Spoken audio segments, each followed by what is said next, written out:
Live from the Washington, D.C. area, it's the Inside Scoop. All the news that our viewers want to know. Now, here's the host. Hola gente, es César, estoy aquí, lunes, en fin, buenas noches, bienvenidos. Estamos haciendo este especial hoy día, esta noche, porque hay bastante que está pasando. Just kidding, I'm actually going to do the show in English.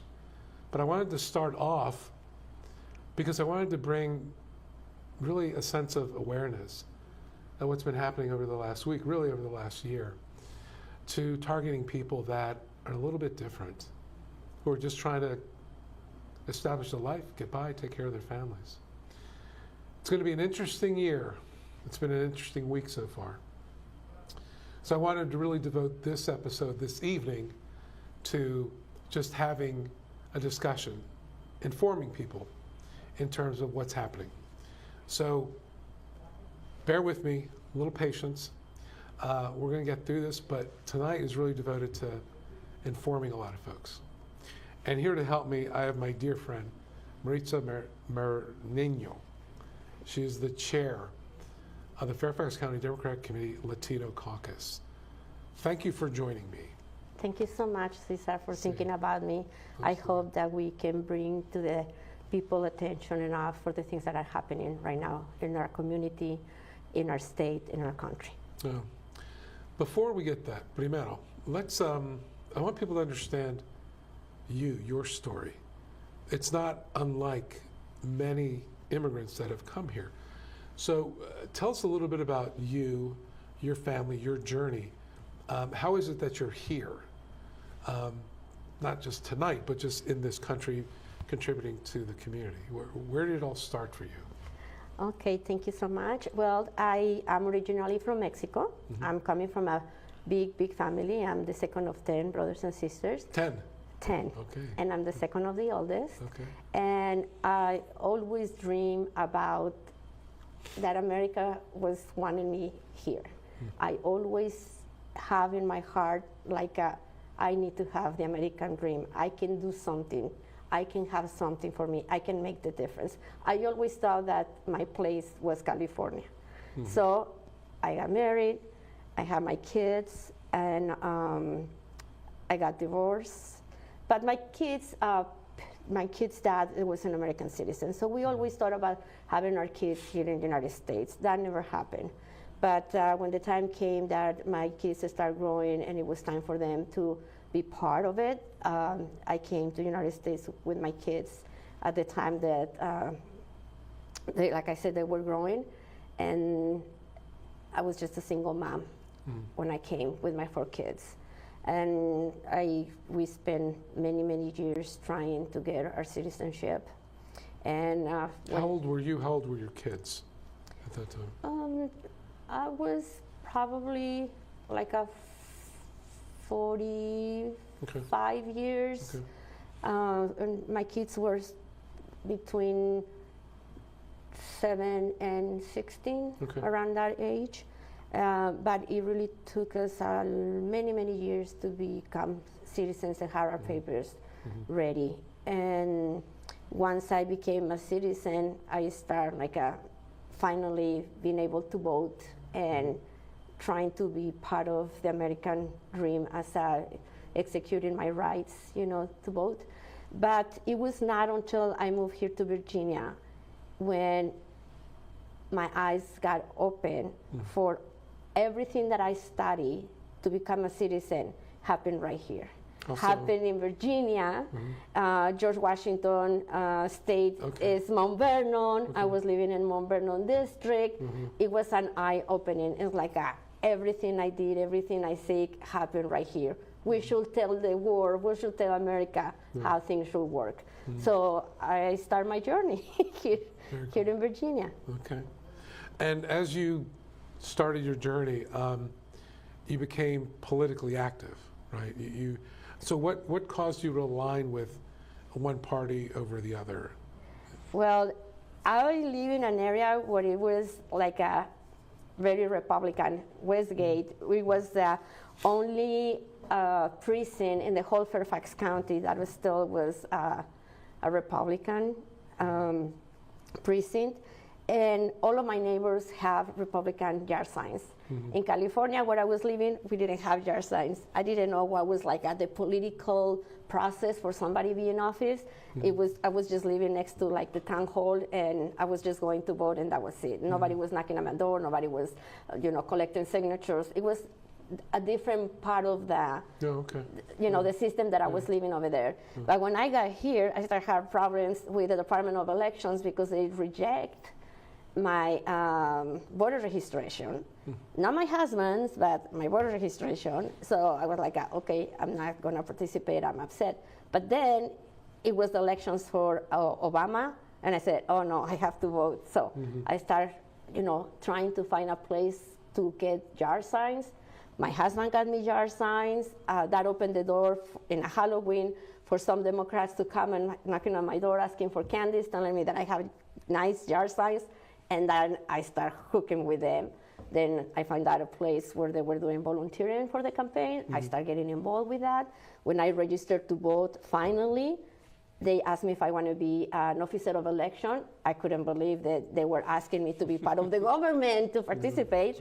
So I've been an officer of election since then. So I have participated in more than 20 elections as a chief, assistant chief, as a chief too. Wow. So I've been doing a lot of voter registration. I learned how people were voting in Virginia every year, different than any other states. So there was a lot to work. So I've been every year trying to focus on a different aspect of a democratic process, and I've been learning a lot. Now, you ran for office, right? 2 years ago. Okay. Yes. So again, what compelled you to run for office? So I started by being a volunteer with the Democratic Party of Virginia with the Mount Vernon district. And then I was like, okay, I've been the secretary, what's the next thing to do for chair? Okay, I'm gonna run for chair. I didn't win, but that didn't stop me for doing outreach and voter registration and diversity. And then I wait another 4 years, and then I run again, and then I became the chair of the Mount Vernon. And it's like every time that I can accomplish something, then I go do something else, because now I know how those things work, and I can have people involved and learning how to do that and participate too. So everything that I do is not only for personal achievement, but is to open the doors for other people that without the effort that I went through, they can do what I did.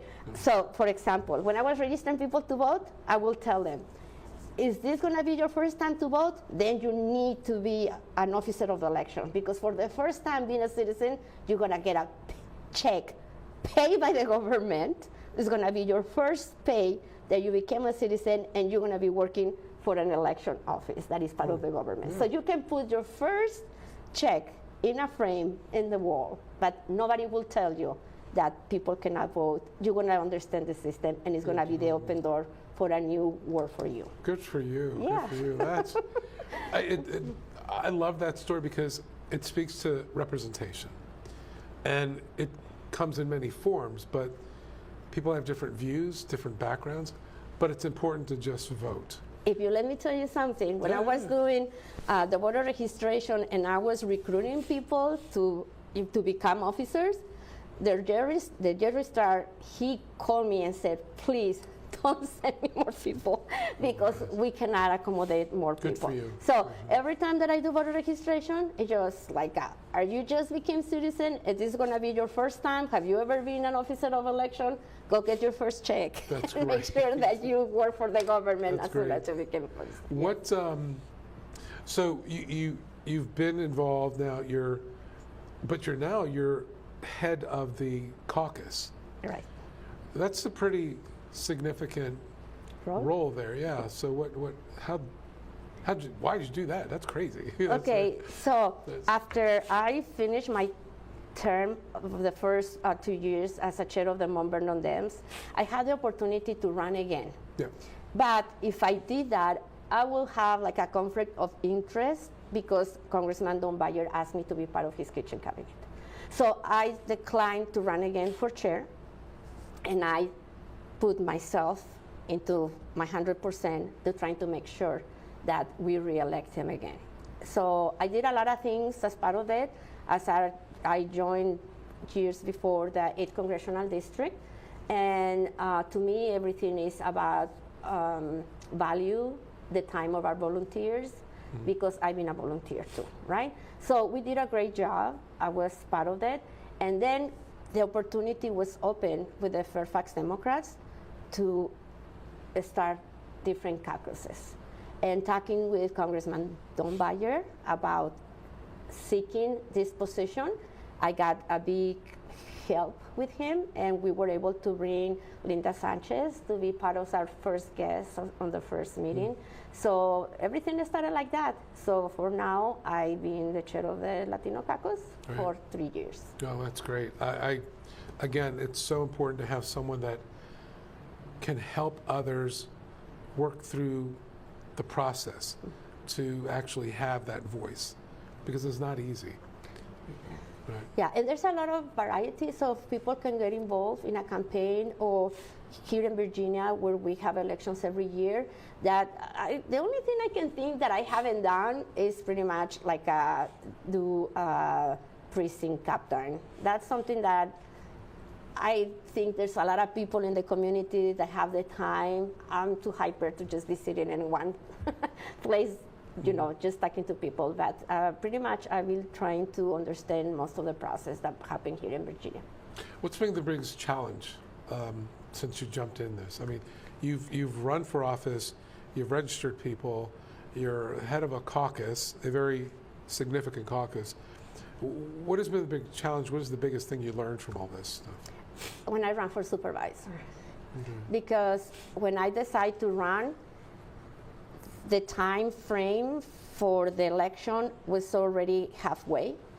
And well, Mount Vernon has at the time around 100,000 people, and nobody was running. And I took the challenge, and I have a big support from some friends and my husband, of course. So he was my campaign manager. He kept me in track of everything that I have to do. You need to knock this many doors today. You need to call this many people today. You need to find out who's going to do fundraising. You need to do this. He was helping, right? But at that point, everything was fine until we didn't. Okay, well, that won't stop you, I'm sure. So, folks, we'll be right back. Appreciate you hanging in there. We've got a lot of more details to cover in our next segment, so please come back.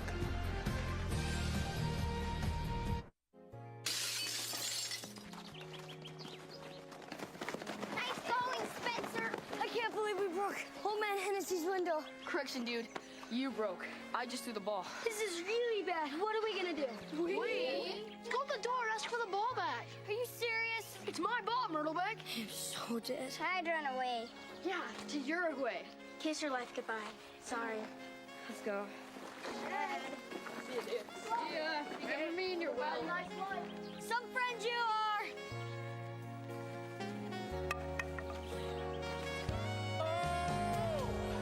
Keep smiling, keep shining. Hi. Tell him it was an accident. And we can fix the window. Come on. I'll come with you. Loyalty. Pass it on. You go first. A message from the Foundation for a Better Life. One day these rats were playing in the woods. Well, it's some matches and that's no good. Listen to smoke before you give it a try. Only you. Don't play with matches. Don't play with fire. Fire. 'Cause there's nothing very funny about things out there. Nothing very nice on a homeless mind. So if a gorgeous force is what you desire, don't play with matches. Don't play with fire. Only you can prevent wildfires. Fire.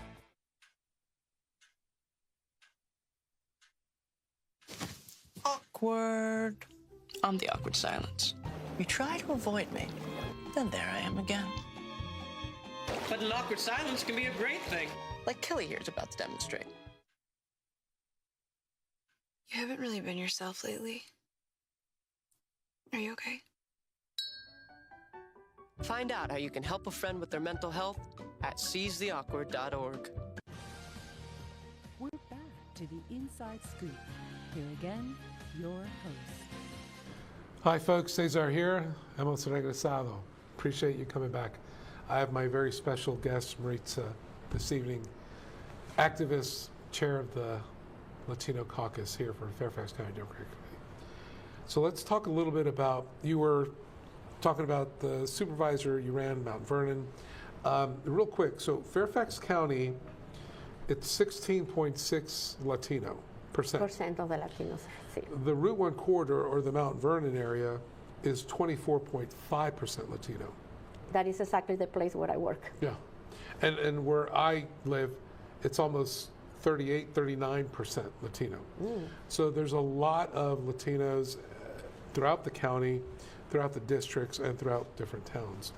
So tell me what you think personally, 24 hours after the inauguration, all the Spanish was removed from the White House websites. So what does that mean? What does that do? I think that the main purpose is to block any information that it was available for people that trying to find a way to make sure that they were not going to be deported. Yeah. That's what I think, because why would they do that? I don't know. I'm just curious. I don't know that there's a right answer. Yes. That's why I wanted to get like your view. Like, what are you hearing, or what might you be thinking? Why do that? I think they have the idea that they only want people in the country that are citizens, only people that speak English, and only people that look and dress in a certain way. Yeah. Because otherwise, why will they prevent people even from understand about the information that they have? See, that's an interesting point, because Fairfax County, like the districts and probably Mount Vernon, it's a majority minority immigrant community. Okay. And the last I checked, there were over 120 languages spoken in Fairfax County Public Schools. Yes. So why, I mean, like my mom could read English. She took a state board exam in English, but she was more comfortable just reading in Spanish, right? I mean, it's not that she couldn't read it, but it was just easier for her. Do you know what I mean? It's easier for immigrants if you offer it to read their native language. So. Yeah, but if you think about it, most of the older population, they were not have access. They didn't have access to learn English because they have the husband of their kids. They were doing pretty much the hard work for them. So they were not really in the necessity to face the confrontation about speaking the language. Because even some people that they were doing the naturalization, they were exempt from speaking English if they have certain age, you know? So a lot of people that were in the working class, they were most old people that probably didn't even know how to read and write. But all the information that we were having in the websites from the White House, it was giving access to people to be able to perform better their jobs and their duties that they were having here in the country. Yeah, I find it curious that any administration would do that. I saw that and I was really surprised. I think it's mean, quite frankly. So, but there's another thing in terms of the administration. They were banning access to protections at the U.S.-Mexico border. They are now classifying migrants as invaders. So that's a scary distinction, because now they're not just people crossing, they're invading. So that's how they'll be treated, invaders. Yeah, and the saddest part of this is that we're talking about mothers with kids that they were trying to protect their family and really looking for asylum for better security. A job, a better life. Yes, that's true. And we have in 1980 the law where people were able to apply asylum once they were here in the United States, no matter the reason, right? As soon as they were here and they applied for asylum, there was a law that permitted them to do that. They were able to apply asylum if they fear for their lives, if they didn't have freedom to the race, or if they have persecution with the religion, the nationality, or because they were membership of certain groups that they were, after them. So even political groups, so anybody was able to look for asylum, ask for asylum once they were here in the United States. Right now, that is gone. So for some people that may not understand, why is that so important to people that seek it, to then not be denied and then having to go back to their country of origin?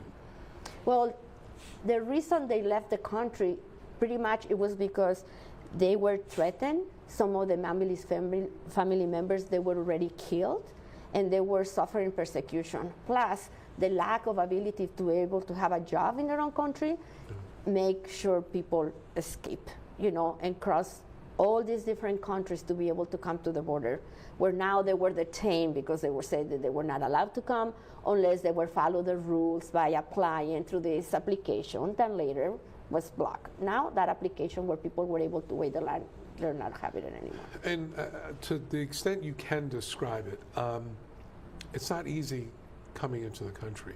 It's not easy crossing all the land and countries. It is not an easy journey. Oh, it's not. People go through a lot because there's a lot of people that are very smart, that they know that all these people are coming, and they take advantage of them. Either they kidnap them, they threaten their lives, they kidnap their kids, they're trying to make sure that they take away all the money of their resources that they're bringing with them so they can start a new life here. And believe me, crossing the border is not easy. When I crossed the border, it was not easy. Several times I was denied and the access, and I was sent back. And even though I was married to an American citizen, so it's hard for these people. And again, the fact that women and children are now being classified as invaders as part of an invasion, that is really disturbing to me, and it should be unsettling to people. It's not only sad, but the history of United States started in a different way. And United States, it was just only 13 colonies. A lot of part of United States that we have now, it was part of Mexico. California, Texas, Arizona. There was a lot of territory that United States kept. So now they're talking people that they have many generations that they were born here in the United States, that they were part of Mexico, that now are part of the United States. They keep treating them like they just crossed the border. So that's not acceptable. So this week, it looks like ICE, Immigration and Customs Enforcement, arrested and removed or detained about 1,500 people just this week. I think it may be more than that, but that's just in a week. And it's not like the criminal element. I saw where it's not just people that convicted violent offenses.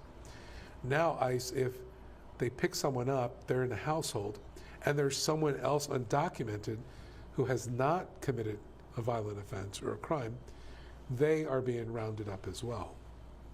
That's a difference. That's a change. Well, let's not forget that he promised that he was going to deport all the people that they were being convicted of a felony, that they were already have a reason, a potential reason to not be part of the United States because they broke the law. But instead of following what he said that he was going to do, he just gave other law enforcement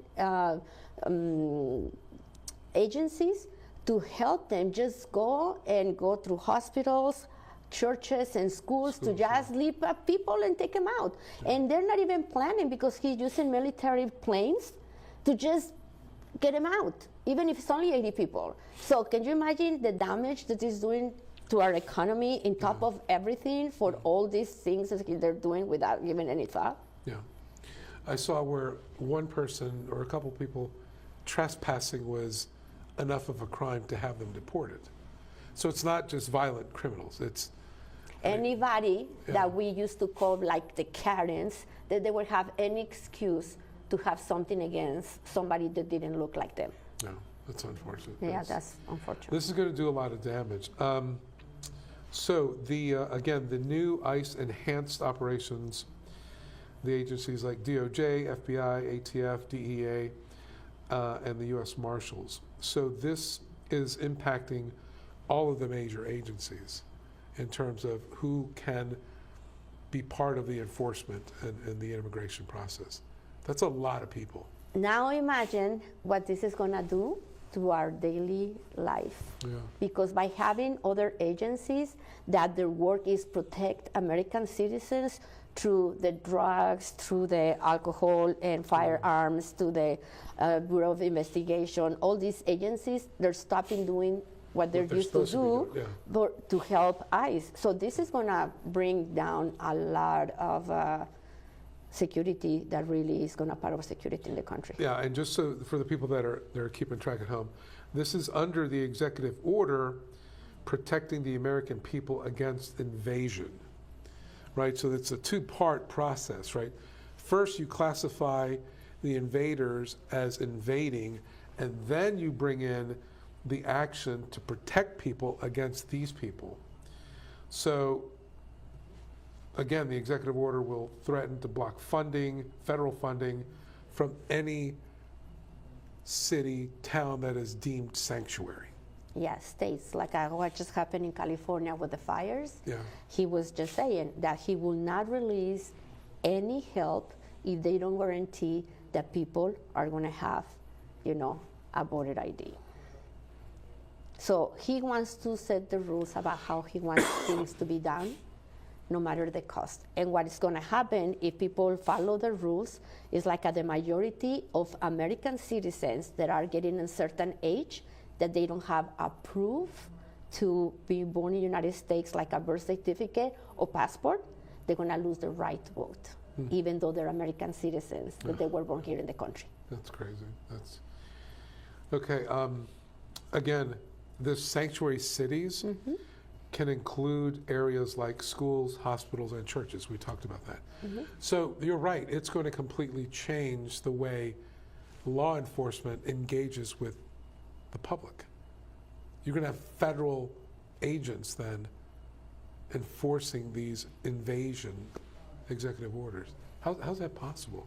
Well, remember that the first time that he was president, they will wait outside until people come and get it. Now they have all these agencies that can come inside and get the people.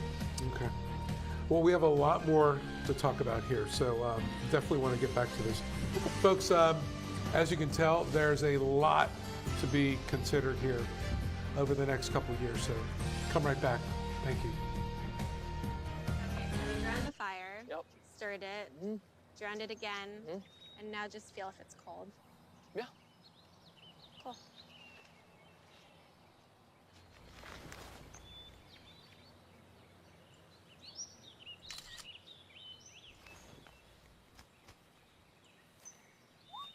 Smokey just gave me a bear hug. I know. Already posted it.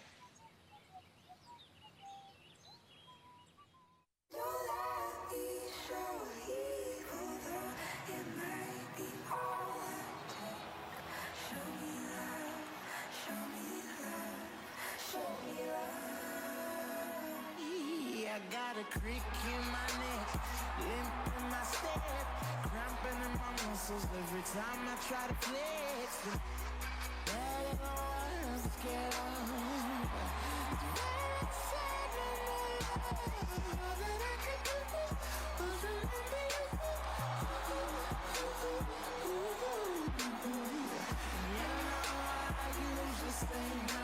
But if you throw me love, I'll throw you some more.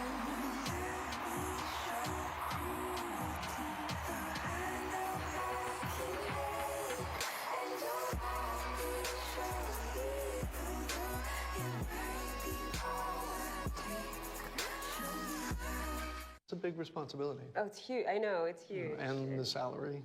Oh my god, yes. I mean, Right? like, I was about to move in with my parents, and right before, so this saved me. I really believe in you, you know? Thank you. It's nice to hear that from someone. These are cool. Did you, what did you?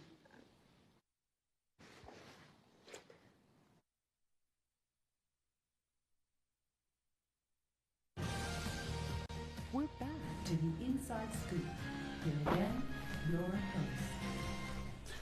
Hi folks, Cesar here, back with you in the studio. Buenas noches. Thanks for coming back. I'm here with my guest, special guest, Maritza Zemeño. I will get that right. The chair of the Latino Caucus for the Fairfax County Democratic Committee. We are talking about this last week, just all that has transpired with the executive order. In the previous one, we talked about some of the going-ons with the executive orders. The next one I want to talk about is this securing our borders section. It looks like it canceled all border protections, partly this one phone or one smartphone application where it allowed asylum seekers over the last 2 years to schedule legally appointments. There's about 1 million of these things. Why cancel that? I mean, why kick people off the asylum rolls? Well, just imagine that the new administration doesn't want anybody to come to the United States because they want just to get rid of all the people that they were in some point like a criminals, which is not what they're doing. They couldn't continue having this application where people can or were able to sign in and wait for a date for an appointment to be able to cross legally.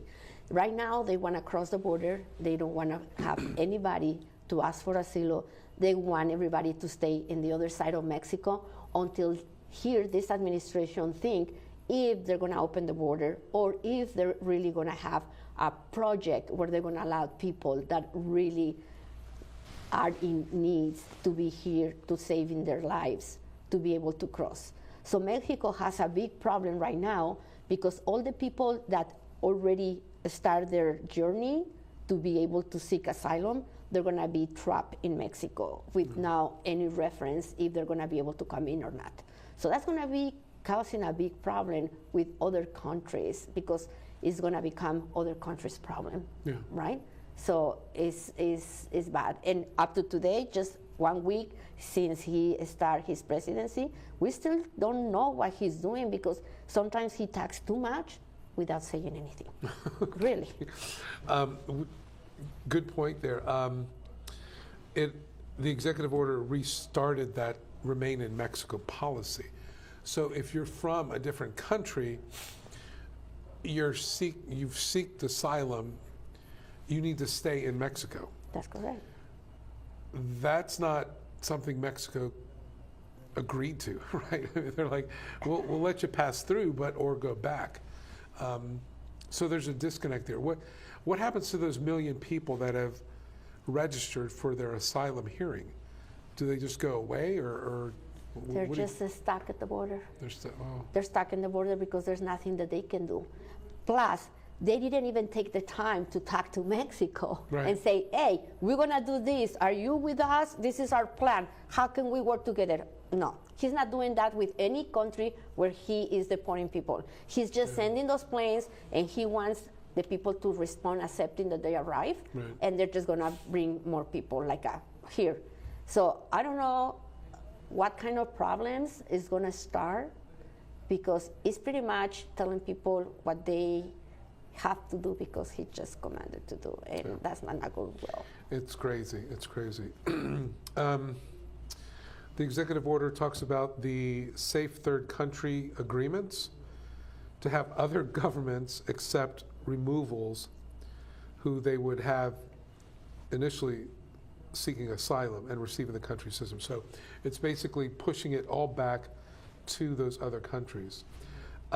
It also shuts down the Presidential Humanitarian Parole Authority, and that would allow about 30,000 citizens from Cuba, Haiti, Nicaragua, Venezuela to enter the U.S. That's pretty drastic, right? Well, just imagine Cuba, Haiti, Nicaragua, Venezuela, they're countries that they really feel every day Yeah. persecution. Sure. You know, they see their families dead, they see the country taking over, that you don't have the freedom to talk with each other, with your family. Anybody can come against you, anybody can betray you, and they can come after you. So this is a very tough situation. These are countries that United States was really having a plan implementation to make sure that people have the opportunity to, you know, to save their lives. Yeah. Now, not anymore. Yeah, I mean, that's, again, it's a humanitarian initiative. And to shut that down, I think it gave more than 500,000 of those citizens, those countries, a 2-year parole. You know, but that's now gone. That's unfortunate. The other part of the executive order, and this is really protecting the meaning and value of American citizenship. All right? So this one eliminates birthright citizenship as part of the 14th Amendment under the Constitution adopted back in July of 1868. All persons born or naturalized in the United States and subject to the jurisdiction thereof are citizens of the United States and the states wherein they reside.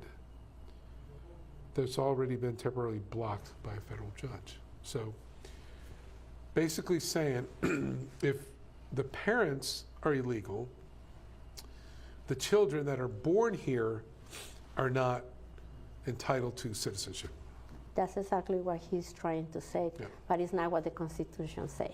So what he's trying to do is something that is illegal, and he's trying to impose his authoritarianism about saying, hey, this is bad. And he is putting ideas in people that they don't want immigrants here in the country. So we're gonna face a big backlash in families that they don't wanna go to work, that they wanna stay home because they don't wanna be deported. Yeah, this is really unfortunate. I can tell, I've just in Herndon, I've heard so much fear. I got a call about an hour before I came here. People wanting to know their rights. Can they talk to lawyers? Are there lawyers that can do pro bono work? There's like a real fear. And I'm not so sure people understand the level of fear that's out there. Let me just tell you something that I know for a fact. A lot of families, they might have one member that is legally here with a permit, with a TPS, or with a residence, but not the rest of the family. And the fact that they can face that the mom going to the supermarket to get some food for the family and she's been taken, or the kids in the school being taken, that's something that they cannot bear. I have heard of a lot of people that they're making plans to buy tickets so they can leave before they face such a thing of that. So this is terrible. No. This is really, really, really bad.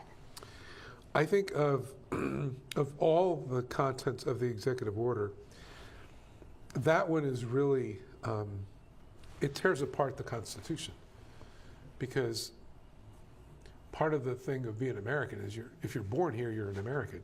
There was no other qualifier, right? And I find it amazing that people are actually okay with that.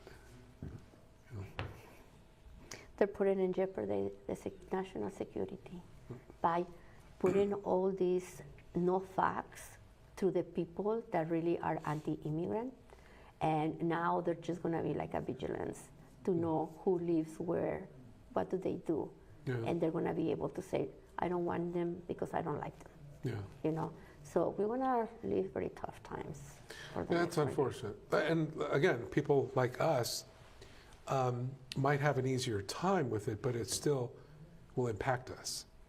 Either the way we look, the way we talk, or our names. I mean, people don't understand. This is a really tear in the fabric of this country. This is a pretty serious thing that's going on. So imagine that in part of the things, in part of the people that they've been, you know, just taking to deport them, they're being American citizens. Yeah. Imagine the amount of people that they're going to take to another countries when they are really, really American citizens, Right. just for the fact that they have a different accent, Yeah. or because they have a last name that is a Latino name. This is crazy. I mean, I don't know how else to describe it. This is absolutely insane. The latest on this, it was blocked by a federal judge. So it will be heard. That goes to the Supreme Court, probably? Well, the problem that it goes to the Supreme Court, we know that the Supreme Court is going to support him. So in this case, the only thing that we can do is resist, try to be really informed, knowing what's happening, and make a line of resources so we can be there for the people that need us the most. No. I don't know how we come back from something like that. I mean, this is just in the first week, right? This is just an executive order in week 1. So the only thing that we can hope is that other countries, they can start the conversation to make sure that this is going to be a disruption at the global on the level where it's going to be unstoppable if we don't do something about it. Yeah, yeah. Unfortunately, there seems to be a lot of people in that echo chamber that are surrounding the current administration, and they think this is all good. But what they don't understand is this country was built on immigrants, with immigrants, whether it was Italian, Irish, America is inclusive of the world. So this is not going to turn out as some people think it'll be good. It's not going to turn out the way he thinks it's going to be, because he talked about the economy when he was running for president, and he was convincing Latinos to vote for him because the economy was so bad. And right now, the price of eggs went from $4.49 to $7.49, right. And people haven't said much about that because everybody's concentrated in immigration. But sooner than later, people are going to start screaming. I bet they will. Okay, well, it's unfortunate that people have to learn that it's a complicated thing to govern. It's complicated because you do have so many levers of things that converge and then produce an economy or a community. There isn't a simple solution. So I don't see anything in this executive order that makes us safer or makes our economy stronger or secures anything. I think you're tearing families apart. And that's just kind of my thought. Okay, when we come back, we've got some problems, but we have some potential solutions. So let's talk about that when we come back, because I think we've set up a lot of stuff that you can help with. Folks, Cesar here again. Come back at our next segment. We've got a lot of potential solutions coming up. See you in a bit. Every day across America, excess food is gathered by a network of good people at local food banks, giving hope to millions of children who struggle with hunger. They've earned their wings, and you can too. Together, we can solve child hunger. Support Feeding America and your local food bank at feedingamerica.org. Hi, I'm Josh Temple. You might have seen me on TV where I help folks turn their houses into dream homes. But forget construction. Parenting is the toughest job there is. So when you need help or advice, turn to the parenting experts at Boys Town.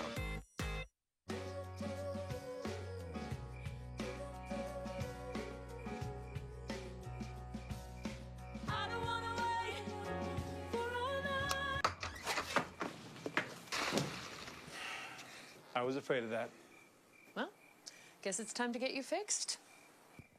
Your pets will start fooling around sooner than you think. Go on, get out of here! Accidental litters lead to millions killed in shelters each year. Help prevent more. Fix at month 4.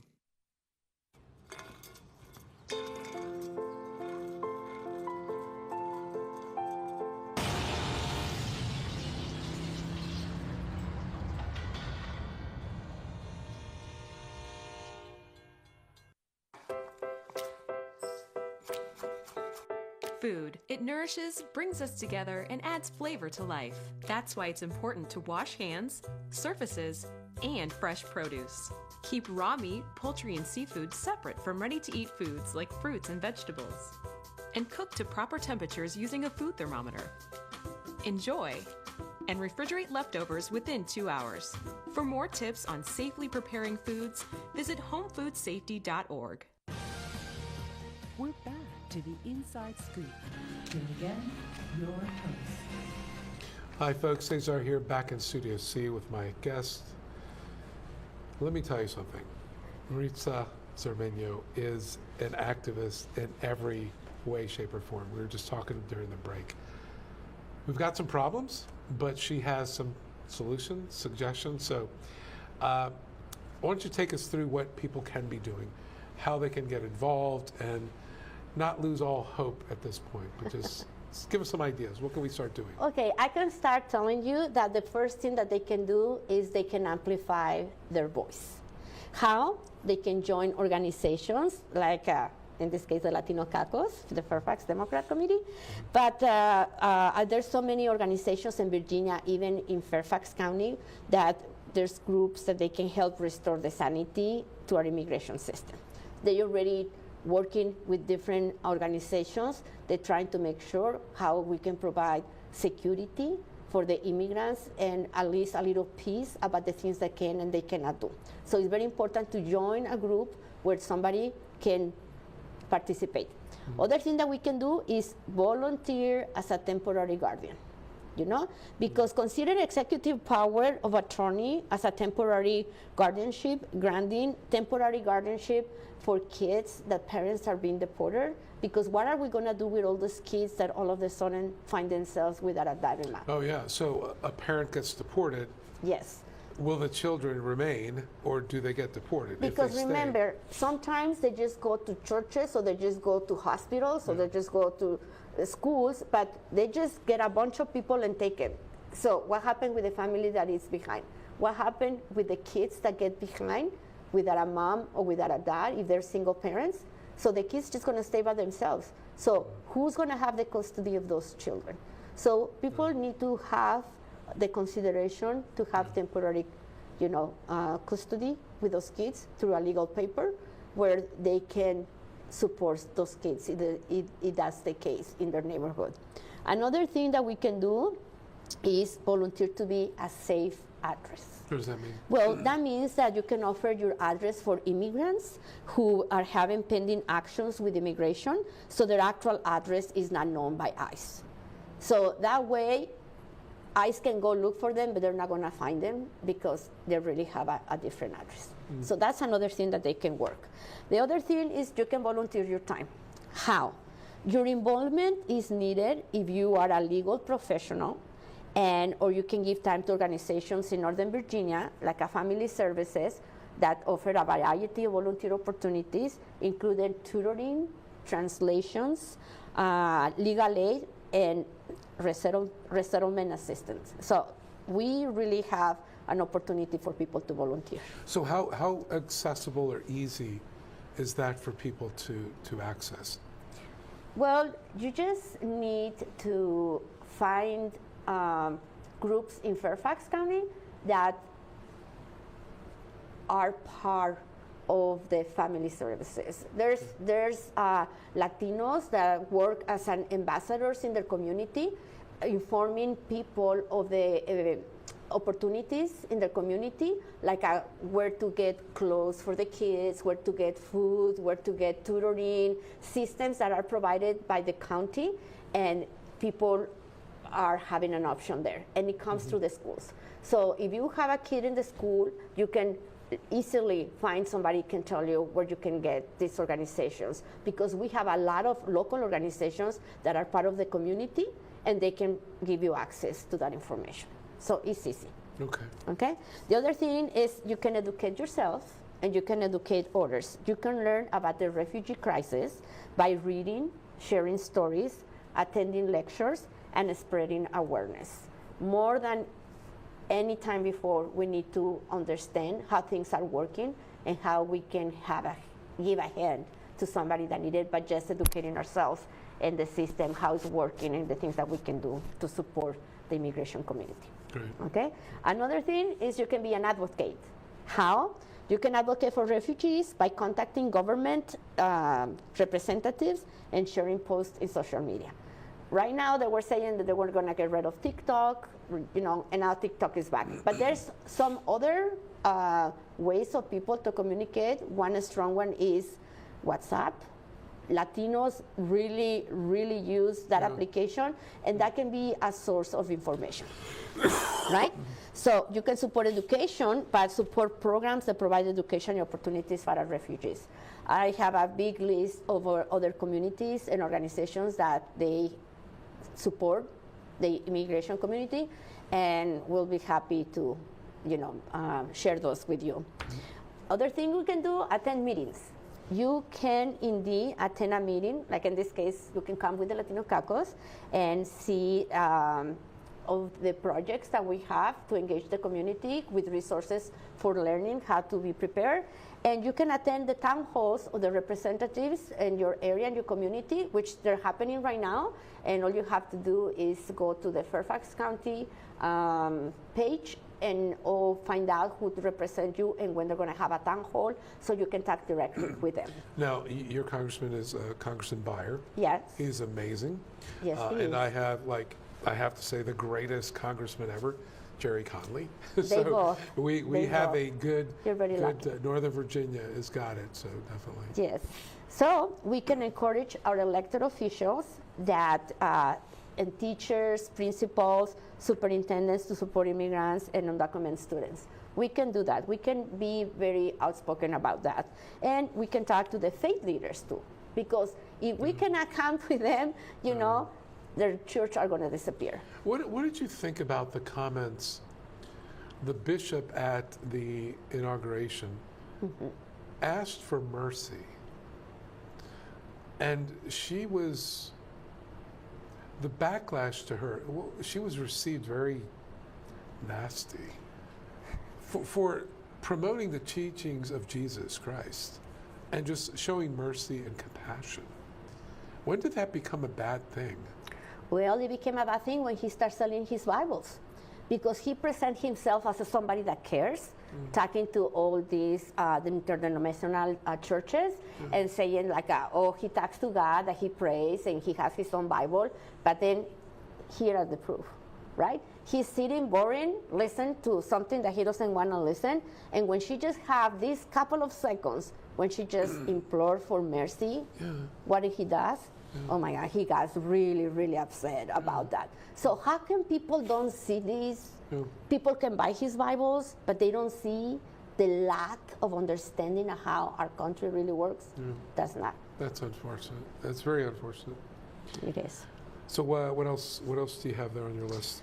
Well, the last thing that I want to say is after you can talk to your faith leaders about the support immigrants and refugees.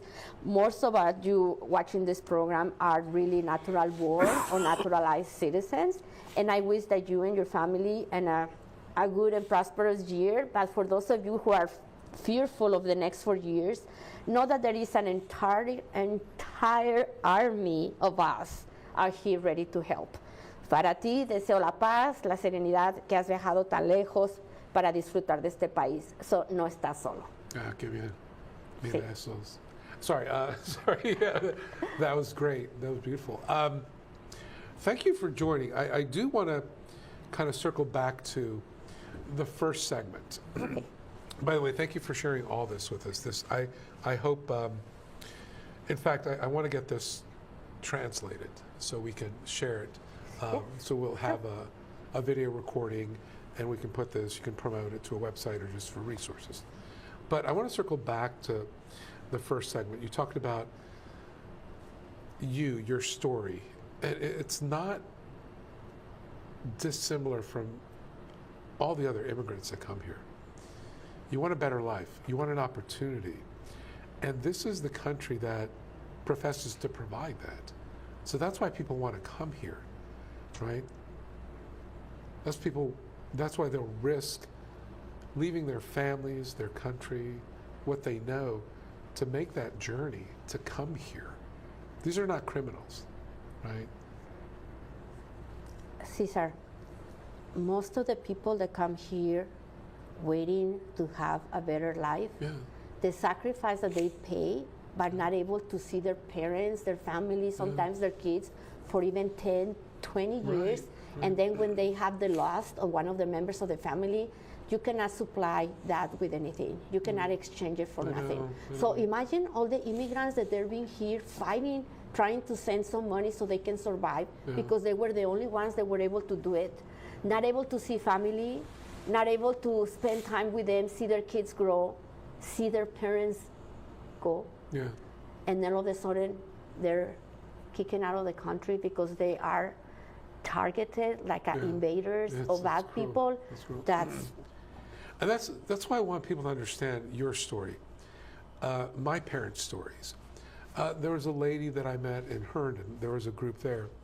She shared that she hadn't seen her daughter in 10 years. When she left, the daughter was 11 months old. She's with her parents, but she's been here unable to go back because she's working. She's sending money and help back home. What's her crime? What is her crime? She's doing everything she can to better herself and for her family. And that's what's sad about this whole thing. Yes, that's the reason we need to get together. We need to make our statement. We need to resist, and we need to make sure that we are the hand for the people that need us the most. That's right. Well, and again, thank you for your voice. It's a powerful voice. So I know you ran for office before. Maybe you should run again. Just say you should stay involved. But I hope you agree to come back and give us another update on these things, because there's a lot of information here. So maybe we have to do these like on a quarterly basis. I'll be ready. Okay. Again, websites, we'll make them available for people. Any parting thoughts as we close tonight? Well, I just want to say that one of my job is I'm the emergency service operator for an organization, and we help the most vulnerable people, and we are doing everything in our power to make sure that our community feels safe and that they are not alone, and that they're prepared in case something happens. You know, their kids, they're not alone either. So we should all be a hand for our immigration community. That's great. That's great. Again, thank you so much for coming. I know it was short notice. Thank you so much. But I think for everyone here, there's a lot we can do. And to the folks out there, please continue to research this.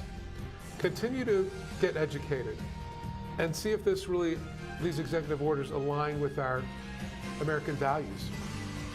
We'll have more shows on this, so plenty of time to contribute. Thanks again. We'll see you soon.